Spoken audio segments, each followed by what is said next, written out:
A scholarship is one of the biggest scholarship networks in Europe, and they cover pretty much all over the European Union.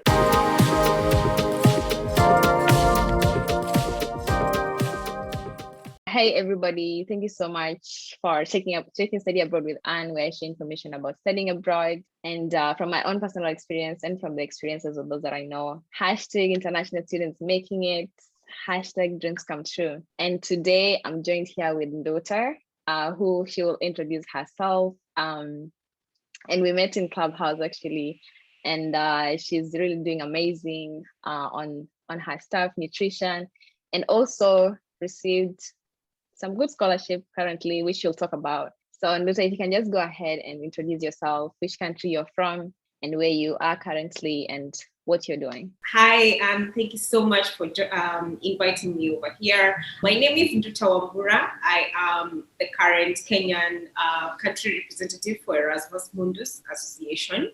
And I am currently living in Lisbon, Portugal, and I have been here for now 5 years.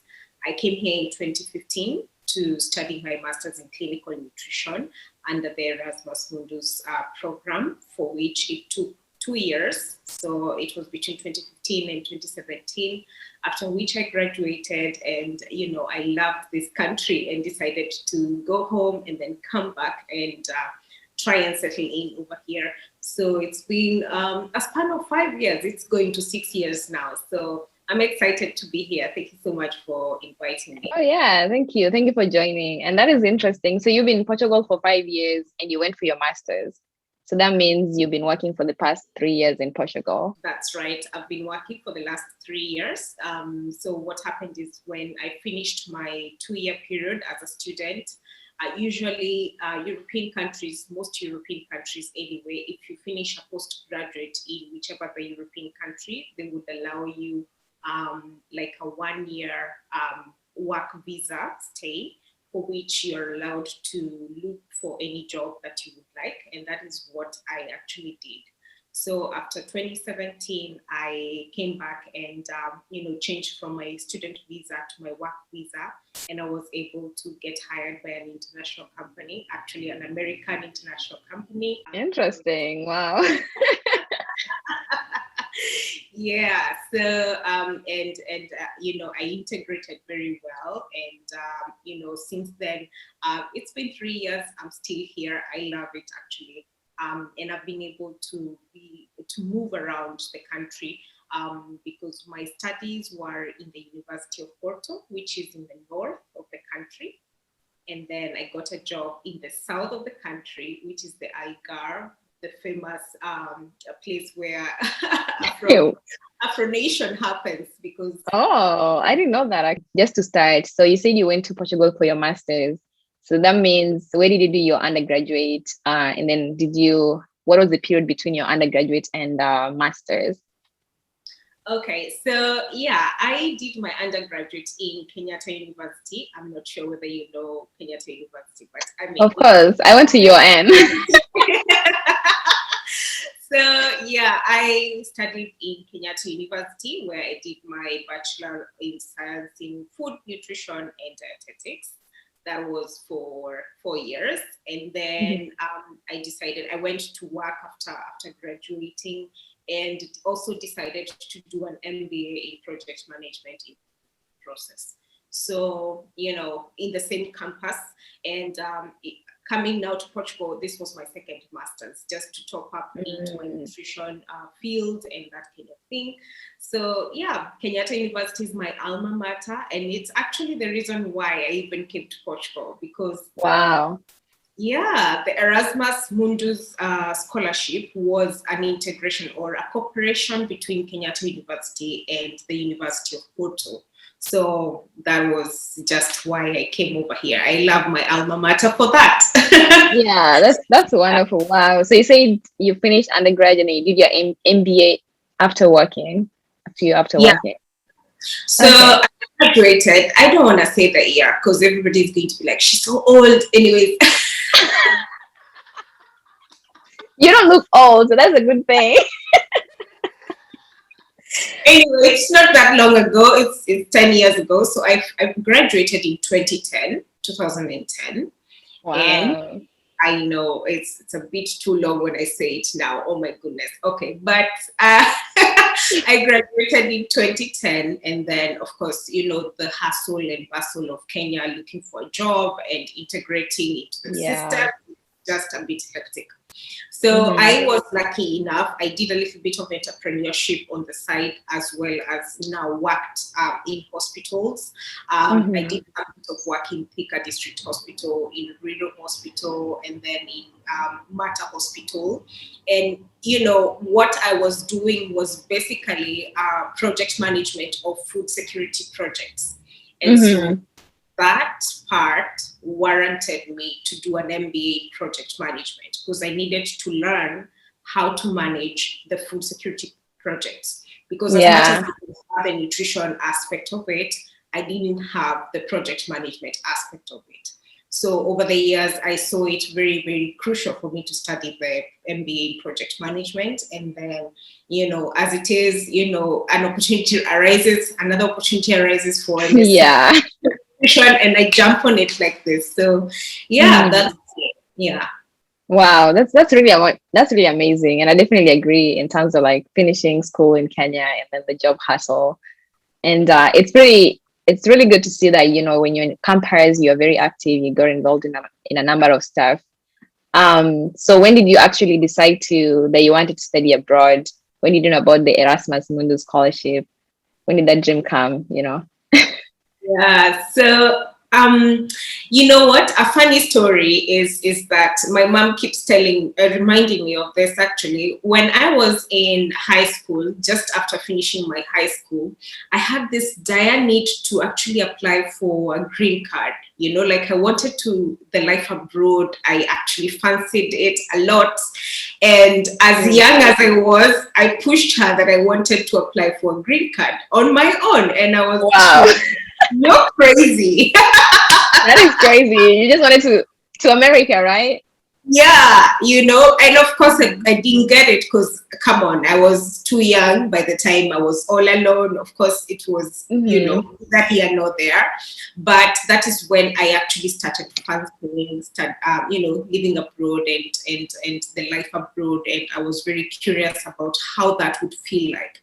So, now coming over to finishing my campus and, Mm-hmm. being in the workplace and hustling in Nairobi and that kind of thing, I really just wanted better. And Mm-hmm. luckily enough, I did have a very good interaction with the then Vice Chancellor, as well as the International Office of Kenyatta University. So I was very Yeah. interested in just, making myself better, trying to learn more, because the system of education in Kenya is good, but then we are not very well drilled into, the things that we need to learn. Yeah, Like, like the real world, yeah, it's more on on books and not like networking and getting that's, connections to things that you're learning in class with the real world. Yeah, yeah, it's not there. it's not there. And then again, there's also this whole idea where we say degree ni harambe, quote unquote, like for instance, when you go to campus, you will find people helping each other with their continuous assessment tests or even their exams at some point, Mm-hmm. like, there's a lot of, people just don't take education that seriously in campus actually, because Mm-hmm.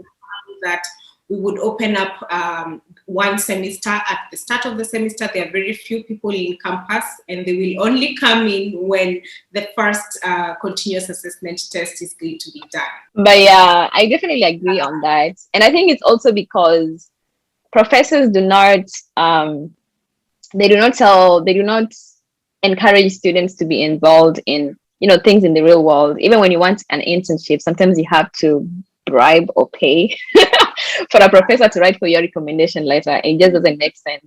So I feel at the same time, and people are not exposed to like how you're supposed to be proactive in developing your career. So it's just about like exams and stuff. So that's when people are like, do I even need to go to the class? Do I even need to do this? I just need to submit my exam and my paper, and I'm done. because there isn't that outside book experience that people are encouraged to or exposed to early enough in their during school. Yeah. Exactly. And that's the thing that, you when you graduate, you are thrown into the job market, and sometimes you feel a bit lost because Mm-hmm. on the job market, what you actually need to do, the skills that you really require, you are not drilled into that. And Yeah. that was the thing with me, being in the nutrition field, and it's a very ever-changing field. There are different studies every single time, so we were not drilled into looking for new studies, bettering ourselves, being in tune with what is happening, and such kind of things. So I wanted better for myself, because I wanted to pretty much, okay, fine, be in the nutrition field, but be very seasoned in terms of giving the correct information, sound information that is very current, Yeah. and Mm-hmm. that kind of thing. So, of course, I sought different opportunities here and there. And for me, I was like, you know what, if I find an opportunity abroad, I think I will jump on it, just so Mm-hmm. that I can have a different feel of different system of education. Yeah. So when Kenyatta University opened this cooperation, I was like, I'm gonna apply for it. Yeah. See Whatever goes. opportunity and seize it. Yeah. Mm-hmm. Yeah. So um, luckily for me, like I said, I had a very good interaction with the international office in Kenya. I had a friend of mine who was very instrumental in, just motivating me to go for it, to apply for it. And he actually, took me through into the systems and what to expect and that kind of thing. So Mm-hmm. I applied the first time in 2013, and I didn't get it. Story of my life. I was like, okay, yeah, let me go Yeah. back to me. That is same. I applied to because Berea is tuition free. I didn't tell you, so it's very competitive. It's 1,000 Right. students apply international, and they Yeah, only take 30 students. So you can imagine how competitive it is. So the first yeah. time in 2015, I was supposed to come in 2015. I didn't get it, and then I Mhm. had to reapply again to come in 2016. Yeah. Yeah. So it happens. Rejection happens. So what did you It do after the rejection? After the rejection, they put me on a reserve list, and they cited the reason that they didn't have enough funding for that, year. And Mm-hmm. so I was like, you know what, let me go back to my work, let me go back to my hustling world and that kind of thing.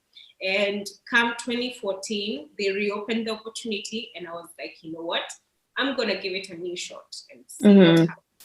And I actually applied again and got in, Wow, that's so amazing. yeah, so Yeah, never losing hope. And I think that's a thing too, because people because there's sometimes imagine, for example, Beret, it's 1,000 students and they only take 30. So even yeah, if you don't get it, doesn't mean that your application was bad. The probability right, of them having like good people yeah, in a pool of 1,000 is high, more than 30 people. But it mhm, just have to be like they have a cut off of we need 30. So you may be really good, but at the same time you may still miss it. It doesn't mean that you did something yeah, wrong. So you just have to like retry it again. right. Yeah. That's the thing with scholarships. Like I keep telling people, like if you don't get it the first time, please try again. Like you have nothing to lose. Hmm. If for instance a scholarship is not even asking for any fees or that kind of thing, you really have nothing to lose when you apply for a second time, a third time, until you possibly get it. And that was my thing by then. I thought, those ones when you are in Kenya, you apply for something and forget about it because you think that's not for you, like we have Yeah. that when you're like, I don't think I'll get it, but anyways, I'll put my application just Yeah. It doesn't cost anything to try. thing. So Yeah. Hmm. I guess that is what I had in mind in 2013. And then when I didn't get it, I was like, I need to try again. Yeah. Hmm. And then you Yeah. got it. Wow, that's amazing. So how was the process like for Erasmus Mundus? Like so tell us more about the school. What's the scholarship? What are the Right. requirements? And then in terms of preparation, like what do you need to do? Yeah. Okay. So Erasmus Scholarship is one of the biggest scholarship networks in Europe, and they cover pretty much all over the European Union. And usually the funding keeps on changing. So during my time when we were applying, it was a cooperation between a university in Kenya and a university in the EU, for which you apply and then come in for 2 years in that particular university without going to any other European Union university. So basically, all they actually require for you is to show that, you've graduated, with a second class upper division at least. And of course that, you show that you're from Kenya or from any other country that is not within the European Union, Yeah. And of course, do a good personal statement, do a good recommendation. Of course, this is about getting a good referee and telling them to write for you a good recommendation letter. Yeah. And that's exactly what most of the scholarships actually ask. So the other thing that you actually need to have is a very good recommendation letter, maybe from your employer or somebody who knows you career-wise, maybe your mentor.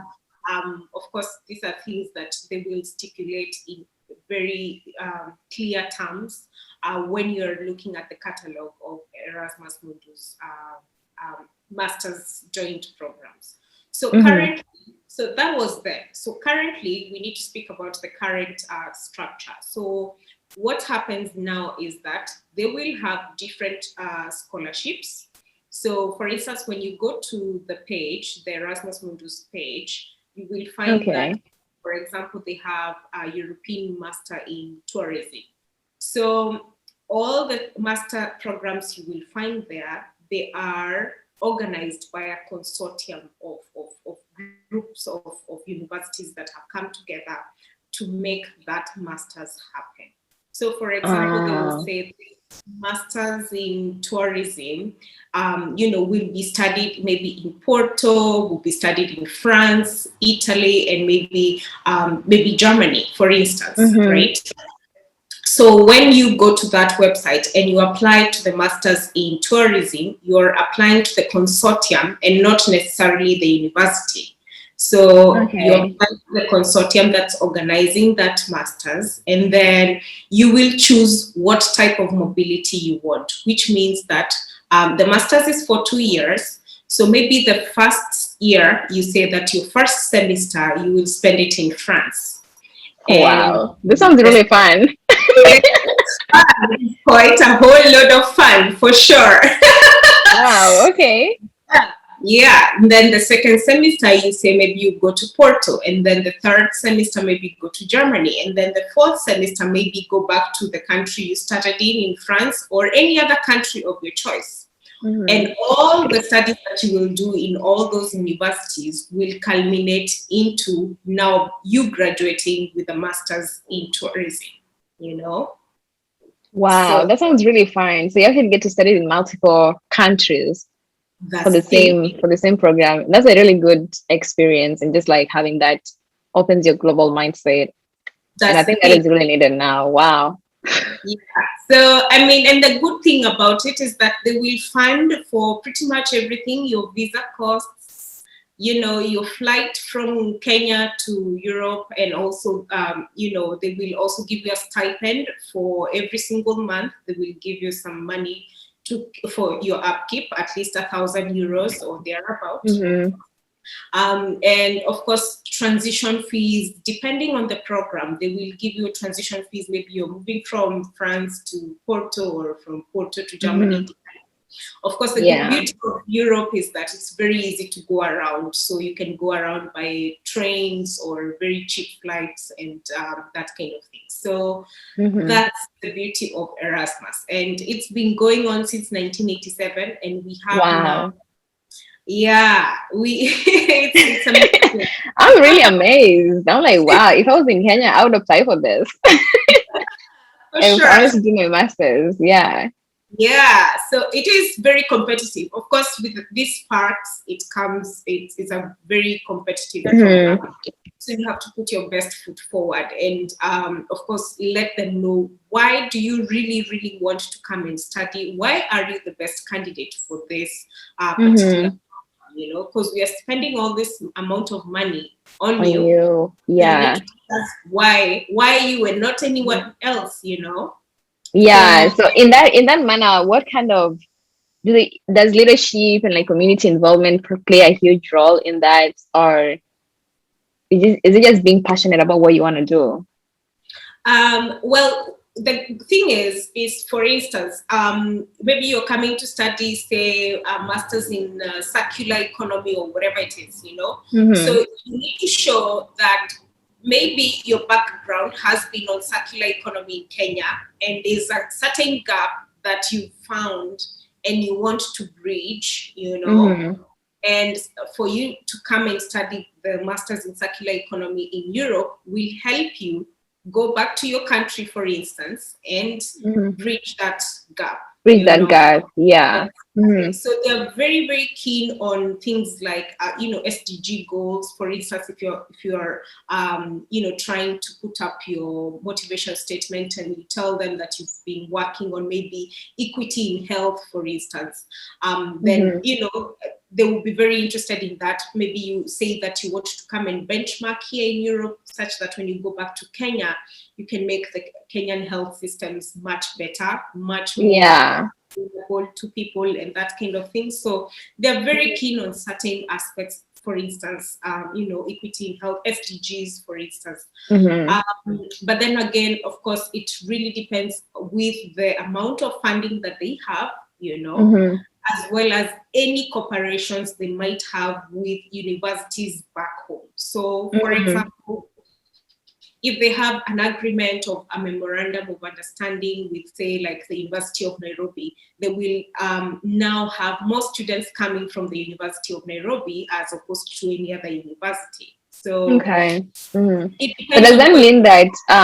you have to be from a specific university in Kenya to apply, or does the university have to know about Erasmus Mundus and have those relationships, or what? No. So the university does not have to have a relationship with Erasmus for you to be able to apply. So if you have graduated from any university in Kenya, you can actually apply. Okay. However, you are at a greater advantage if your university has some sort of a collaboration or some sort of an understanding with a European university. Then you stand, at a higher chance because they will take more people from that particular university. Oh yeah, I see. That makes sense. And so, do you play a role in as an ambassador as well? Do you like recommend some people, or? No, for me as a country representative, for me is to pretty much preach Erasmus to the Kenyans. Yes. And preach that gospel such that they are very, very aware about the program, what's happening, why they should apply for it, and of course to integrate, the past alumni with prospective students, and just allow them to know what to expect in Europe and that kind of thing. So that's my biggest role, to advocate for Erasmus, programs back in Kenya. And I must say, like last year, even with COVID, we had 12 students coming from Kenya to Europe. Wow. Yeah, that is amazing. Yeah. And actually, so speaking of that, 12, that's a lot. Fully funded, fully covered. Yeah. Wow. And then so do most students do they have like that gap after undergraduate, or can you immediately also apply after your undergraduate and apply directly? Good question. So yeah, you can apply, maybe for instance, maybe you have a graduation in December. Usually the application period for Erasmus is between September to March of every year. For instance, this year it's going to be September of 2021 all the way to March of 2022. So for instance, if say maybe you're set to graduate in December, you can definitely go ahead and apply for it and make sure that you beat the deadline as soon as you get your certificate from your university. Oh yeah. Not necessarily maybe have to have a gap. However, gaps are very good because they give you a bit of experience. For instance, if you have like a work experience or even volunteer experience after your graduation, that points for sure. Especially if you didn't get to do those when you are in undergrad, because in Kenya, as we said before, getting involved outside your books is always very limited opportunities. If you're not very proactive, you'll end up just taking exams, finishing, coming back, and not not getting involved in anything. So I feel like once you've been doing something that you're really passionate about, during your undergrad, it's good to get involved, get volunteer opportunities, try to find those opportunities, which I know sometimes is really hard, because I feel like in Kenya, employers really don't look for you. It's not like in the United States, whereby companies look for interns, but in Kenya you actually have to beg, and sometimes even those opportunities is not easy. But at the same time, it's good to try to find those opportunities, and add on to your skills. Yeah, that's very true. Like Kenya, you'll find internship opportunities, and you have to pay for that internship opportunity in some places. Yeah. For myself, I had to pay for my internship in the hospital. So, it's not for free. So you had to pay. What does that mean? You had to pay for your staying, or you had to pay something? I have to pay. For instance, if you're graduating with a nutrition degree, by then we used to pay for internship in Kenyatta Hospital for 6,000 Kenya shillings. You have to pay. You pay them? Yeah, you pay the hospital. For what? For internship.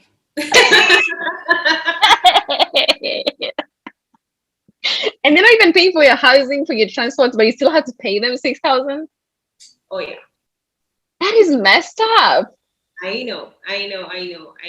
So I mean, that's the drill. You have to go by the books, otherwise you will not do the internship. Yeah, and that's why I feel like the workforce also, like, companies are not really helping, because why would you pay for an internship?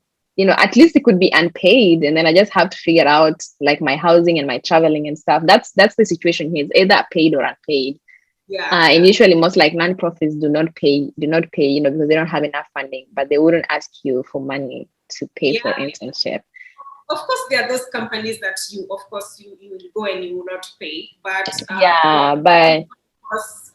for me to get even accredited as a nutritionist, I needed to actually pay for that internship. So I would understand that you paying for like the certification and stuff, but not like the entire. Okay. Yeah, it's messed up. But so that is really good. So I feel like everybody that is in undergraduate, if you're still in undergraduate, as Nduta have said, being involved, if you identify your passion, just be proactive, add on to those experiences. And if you didn't do that while in undergraduate, it's good to have that 1 year gap, work on something. And as she said, I think also having that continuous growth on your interest. So it has to be something that you're continuously growing in, and then identifying that gap, right? Yeah, for your personal statement.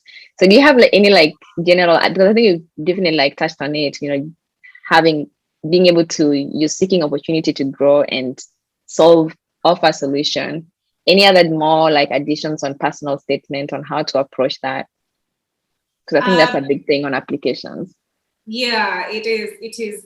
One thing that I would say is don't be flowery. You know how we can be flowery in Kenya? Like you want to talk about yourself and write a whole book about, I am this, I have done this, etc. When you are applying for pretty much any European Union, even scholarship or even university, they want you to be straight to the point. So don't use flowery language in terms of writing a whole paragraph, yet, just to say one point. So be straight to the point, stick to the number of words that they actually ask for. So for instance, you find like a motivation statements, they say, please do not go beyond maybe things like 500 words. Some say even 300 words. So you need to be very precise, And one thing that I have to say is read the eligibility requirements. Like, what are they asking for? Are they asking for things like an English test? Are they asking for, things like they want to see where you live, where your address is? What are they asking for such that you are prepared for those documents that they're requesting? Because one of a document, they will not even look at your application twice, So you have Oh to be, yeah, true. Mm-hmm. yeah, very precise. And also things like your CV, there's the format that in the European Union that is accepted, that is the Europass format. And we can even go online and just be able to tweak your CV to have the Europass format. So these are some of the things that we tend not to read, because I think in Kenya we have this culture where we want it easy, we want things honestly. I tell people like, you need to write an essay, and they're like, I really don't want to do that. I'm like, no, you have to write that essay. And the thing we do is like, can you write it for me? Can I pay you to write it for me? Oh. No. Oh, sorry, write it. Yeah. So that's the thing. You have to be very precise and be very proactive to actually articulate your thoughts on your motivation statement or your personal statement, pour everything that you think you are on that statement, such that it shows out who you really, really are, and do the work, and it will be very rewarding for sure. True. So actually, so you say for Erasmus Mundus, so you need to apply for the Erasmus Mundus Scholarship, and then do you have to apply for the university as well, or is it just after you're accepted into the program, then you just get placed on the university under that consortium? Yeah, so the consortium does everything for you. So all they need you to do is to submit all the documents to the consortium, and the consortium is going to now kind of enroll you into all the universities that you have chosen to go to, in all the mobility universities. So yours is to just submit to the consortium. They will review your application, and then, of course, because they have an agreement with all these universities, so they will pass on your, application to all the universities, and you will be accepted in all these universities, such that, they know that you're moving from this country to this country to this other country, and so on and so forth. So you don't have to lift a finger to apply to any university at all. Yeah. Okay. And then for the Erasmus, so there's within Erasmus application, there is the English requirement, right? Yeah, so it depends on the countries that you possibly would be going to, because, for instance, there are some countries, we used to have the UK, now I don't know what's going to happen with Brexit. And okay, there are some universities that will ask for an English test, just because perhaps they want to see your level of English. Of course, all the courses would be conducted in English, but it really depends on a country. For instance, the UK used to ask for it for obvious reasons, because, English is the first language in that country. Some countries, for instance, Germany, you might find them asking for it. Sweden, it really depends on the program. Some countries do not need it. They don't need it because their first language. For instance, I did have to do it, because Portuguese. Yeah, that's what sometimes I'm always annoyed when some countries, even in the US as Kenyan, I'm still required to take English tests. Yeah. And I'm just like, I've been learning English all my life. I speak English. Yeah, so it's interesting. And I think recently I was looking at Nottingham. Is that how you say Nottingham? In the UK, and they have a scholarship, and I was looking through through their requirements, and actually they don't require Kenyans to take English tests as long as you get a C and above in your English for national examinations. So I think that's a good thing. But I'm always annoyed why I need to do these English exams when I've been speaking English. It may not be the right one, but like you feel as if you're inferior. You've been speaking English since you're born, and yet it's not recognized, and it's a bit demoralizing for sure. But of course, I think it still comes with the colony and the fact that English is not seen as the first language in Kenya. Swahili is. So sorry for that. True. Yeah. Okay, so English test is a must for the application for Erasmus Mundus. So it's good to check that the English requirement for your school, and then also personal statement is key. Yeah. letters of recommendation. And actually, how did you go about that? Because I think like back home also, when you ask someone to write for your recommendation letter, sometimes it can be challenging, or you may have to pay something. It's weird. I know for sure. But luckily enough, I did have a very good relationship with my past employer. And I requested for my recommendation from my employer. She was very, forthcoming with it. And I also had a very good mentor who did not, go around circles and asking me, why do you need one? So I must say I was lucky to have these people, around me who did not give me a run for my money for recommendation. But yes, for sure, some professors would not be very forthcoming with recommendation letters in the universities. So I would say look for a professor or a lecturer who you'd had a good relationship even when you were doing your undergraduate. There's always this one lecturer that you like, and you have a good relationship, if at all, and you can feel free to approach them. Some of them are, would just maybe tell you to structure your own letter and take it to them, and then they will look at it. They maybe will tweak some things and then, stamp it and sign it, and you can definitely use that. Yeah, true. And I think especially if you're in a big school, building very close relationship with professors can be difficult. But people should always ensure that you have a professor. You need to have a person for sure. True. Okay. But yes, I think those are the most of the information that people should know as far as application and stuff is concerned about Erasmus. It's a really great program, honestly. If I was in Kenya and I'm an undergrad, I would apply. Honestly. So people apply. Apply, just give it a try. And the PhD scholarships are usually structured almost similarly. We do have Marie Curie fellowships, and they would have the same structure whereby you're able to go to different countries and of course study. And even if you have a family and you want maybe your kids to come along with you, there's some form of assistance that can do that. So this is so amazing. I'm so happy for the 12 people that actually got it last year. Wow, this is so wonderful. It just like they take care of you guys so well. They only care about your age. They would not have any age limits. So as long as of course you're above 18, but they will not care how old you are. You can do your master's, you can do your PhD, as long as they're giving you that opportunity and you show that you are capable of doing that opportunity for sure. So, you're good to go. So after the program, do you have to go back? No, I didn't have to go back. You stayed. So they don't require you to go back. No, there's no requirement for you to go back. Of course, it really now depends on you and possibly perhaps what are your goals in the future.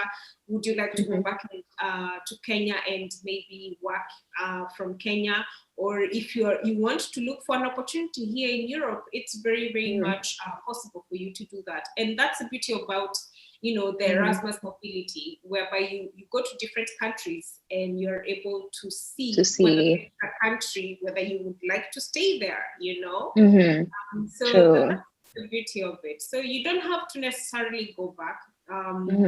Look for a job, do whatever it is, and then do you. Yeah, I just had a final question on. So you decided to stay and work in Europe.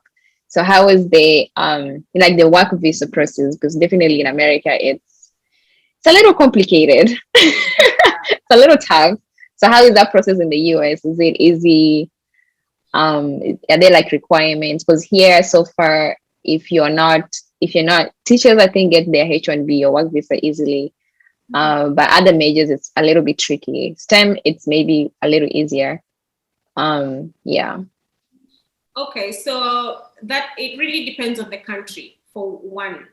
So for instance, there are some countries which are a bit stringent in terms of getting a work visa, but I will speak about Portugal because that's where, Oh, yeah.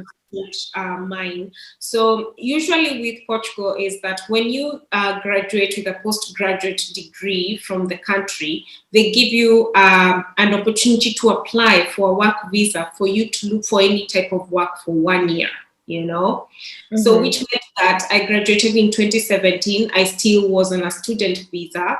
And so they gave me that period between 2017, June 2017, all the way to July of 2018, for which, I had that opportunity to look for work. And if I get the job, fine. I show that I am paying the taxes. I am paying for social Security.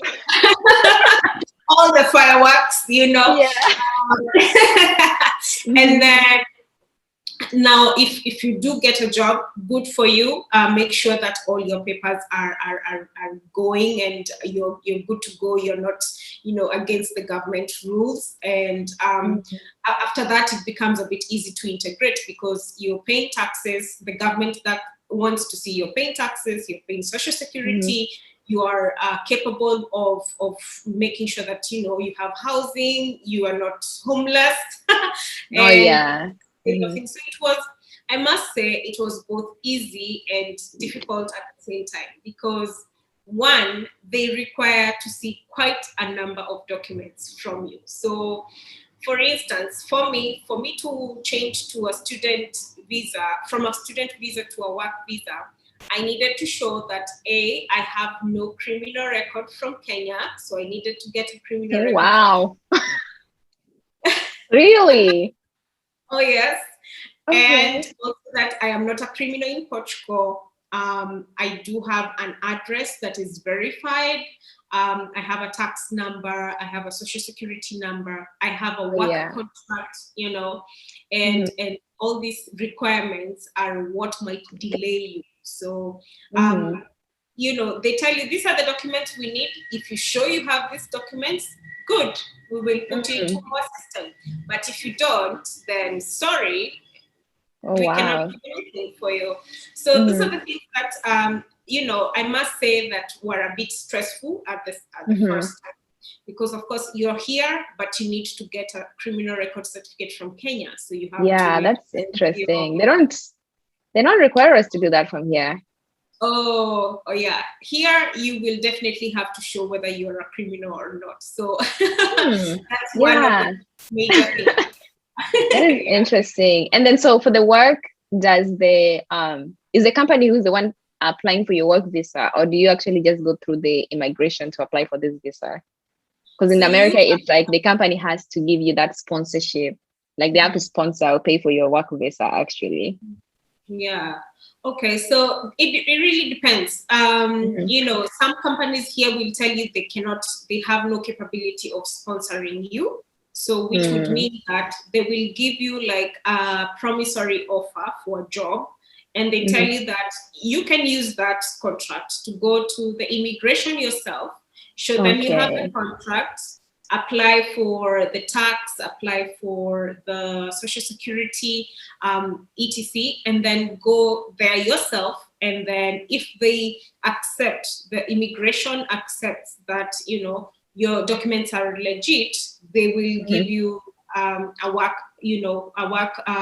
permit for which you show, back to your job place, and then your job place will assimilate you maybe permanently or temporary, depending on the type of project you. Okay. So here you have to do quite a lot by yourself, I must say. So yeah, and that is good too, because here we don't have that like promissory note from the employer.